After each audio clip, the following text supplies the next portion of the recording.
Let's take a look at some tips for cutting and sharpening tungsten electrodes.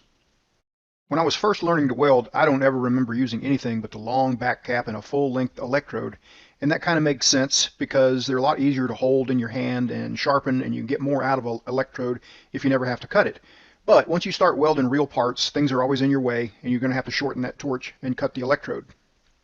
There are several ways to do it, but there's also some ways that can give you a lot of problems. So let's talk about the first thing that can give you problems, and that's this. Snapping the electrodes either with a couple of pairs of adjustable wrenches or with some wire dikes is not a great idea. You could probably get away with this on certain types of electrodes every now and then, but more often than not, you're going to get splits, and this one's really bad. Sometimes they're not so bad, though, and you can't even see them without a magnifying glass, and then you go ahead and sharpen it, and then it becomes harder to detect, and you might not even notice it.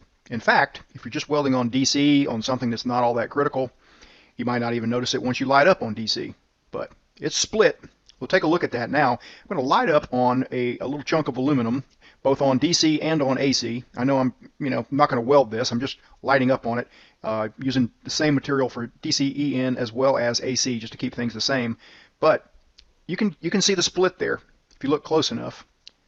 It's there. It's not seeming to affect the arc a whole lot. So you could weld something with this and possibly not even notice. But on alternating current, all of a sudden that split becomes a lot more noticeable and the arc becomes really erratic and wanders all over the place, especially at low amperage when you're starting and when you're tapering off. In fact, I remember a long time ago, I remember a guy wasting about an hour on his welding test, couldn't figure out what was wrong with his machine settings, and all that was wrong was he had a split in his electrode that he didn't know about. So it's best not to snap your electrodes or cut them with wire dikes. A fix is just to score them about 3/4 of the way through, and there's people that would even tell you this is not proper. But this method has always worked for me, never given me any trouble as long as I score it enough.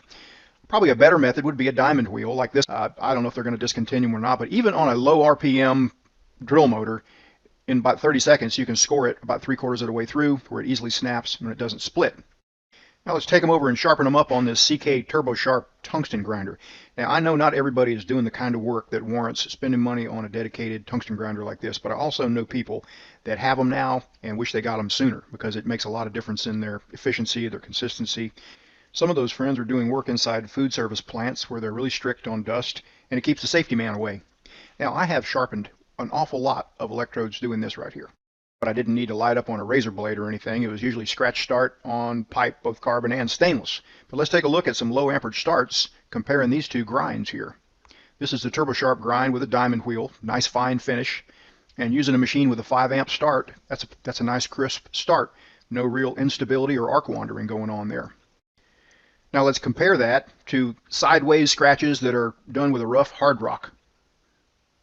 And this is what you'll get a lot of times. It won't happen every time necessarily. Here it is slowed down so you can see the arc trying to come off all those scratches and wandering over to the edge of the metal where I don't want it to. That's not where the electrode's pointing.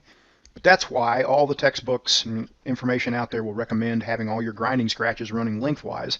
And of course it's better to have those grinding scratches as fine as you can get them. You won't get that using a hard rock like this, but you can do pretty well with a bench grinder with a fairly fine disc. But you won't get the consistency that you'll get with a dedicated tungsten grinder with a diamond wheel with a set angle. Another option is just chuck it up in a drill motor and use a belt sander or the drum portion of a belt sander. It's not ideal, but it is a way to do it in a pinch. Well, let's take a quick look at some general rules of thumb for how to prepare electrode for what metal. You got a choice of anything and everything with a tungsten grinder. You can dial it in and get any angle you want. But where do you use what? Here's what I do. Generally speaking, I'll grind it more like a needle for really thin metals where I want a really crisp start, and that's really my main concern. I'm not really concerned about penetration. Like on these box cutter blades right here, I'm going to penetrate. That's not a concern. My main concern is not chewing those corners off when I light up. And so a nice needle-like point, generally speaking, will give you a nice crisp start at a really low amperage. I use filler metal for the end tacks, and I'm not using filler metal for the rest of it. I just want to show that you can have a stable arc on a job like this at low amperage, even with a 332 electrode, as long as you put that needle point on there, and as long as the grind is nice and fine and consistent. You don't always have to drop down to a smaller electrode. Makes life simpler. Now for higher amperage jobs on DC, I like to use a lot less of a taper. I'm going to bump this up to 180 amps. It's a 1/4 inch thick, cold rolled. You don't need a needle-like point when you're running high amperage like this. It's kind of too easy to blow the tip off or dump that tip into the puddle if you momentarily duff the electrode into the puddle or slip the rod onto the tip of the electrode or whatever. This kind of tip lasts longer and penetrates deeper.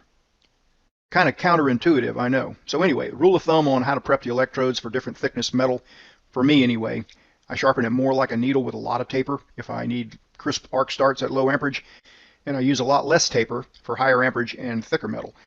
And the same taper works pretty good on aluminum. I usually round it a little bit first. A good all-purpose grind for me is the one in the middle there, and that's the 40 degree. I did some testing a while back with different electrode angles, and I'll show you a couple of them here. The blunt tip right here is a 60 degree taper. It actually narrows up the arc cone and seems to focus the energy. Okay, a needle-like point like this will give you a nice crisp start at really low amperage, but at higher amperages it has this weird effect. You see that halo up there halfway up the taper? Let me slow it down for you. At first you don't see it. The electrode's not really hot yet. And then as the amperage increases, the electrode gets to a certain temperature, you start seeing that secondary plume of some sorts, and that seems to just really fan out the arc envelope. Just seems to spread out the energy and not focus it into the puddle. But that's why we test things. So we're going to cut, slice and dice, polish and etch, then we'll be able to see the difference. So here we go. Obviously this is the more blunt tip. There's what penetration that got, and here is the needle-like tip, and you can see there's quite a difference. One test is worth more than